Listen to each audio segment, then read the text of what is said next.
गसाइगाव सिमालथापु पुलिसनि सिग्रोमनायाव मोसौ जब्द।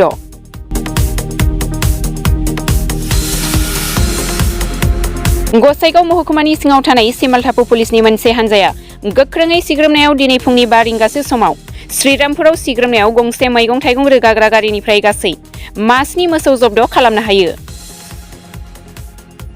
मख'नो गोनांदि UK 18CA 7350 नम्बरनि गंसे मैगं-थाइगं रोगाग्रा बलेर' पिकआप गारियाव मैगं-थाइगं थिखोनानै लाबोनायजों लोगोसे मास्नि मोसौखौ सिखावै लाबोदोंमोन। पुलिसआ गारिखौ लाखिनो थिनदोंमोनब्लाबो गारि सालायग्राया गारिखौ लाखियाखै, गारनानै खारो। उनाव गारिखौ सिमालथापु थानायाव लाबोनानै सिग्रोमनाय समाव गासै मास्नि मोसौखौ हमनो हायो होननानै सिमालथापु पुलिस बिफाननिफ्राय मिथिहोयो।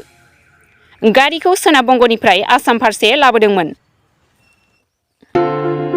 मोनसे गोनांथार फोसावनाय। बे खौराङा नोंथांनि थाखाय गोनांथि जागोन। गोनांथि खौराङा बेनोदि चिरांनि काजलगाव SBI ब्रान्चनि नांजाबनाय रोंगौथि गोनां डक्टर सुमिक देबजों लोगोसे माखासे डक्टर मोननो हानाय गंसे मोजां देहा फाहामग्रा SD क्लिनिक दङ। फै बिदिब्ला बे देहा फाहामसालियाव मा राहा मोननो हायो नायनि। डायबेटिसनि थाखाय फाहामथाय, सरासनस्रा सावस्रि फाहामथाय, बिखा बेरामनि सायाव फाहामथाय। नोंथाङा जुदि बेफोरबादि बेरामजों भुगिनांदोंब्ला काजलगाव SD क्लिनिकआव थांनानै नायजाहैनो हागोन। नायजानायनि सम फुंबिलिनि 9 रिंगानिफ्राय सानजौफुनि 1 रिंगासिम आरो बेलासिनि 5 रिंगानिफ्राय मोनाबिलिनि 7 रिंगासिम नायजानो हागोन।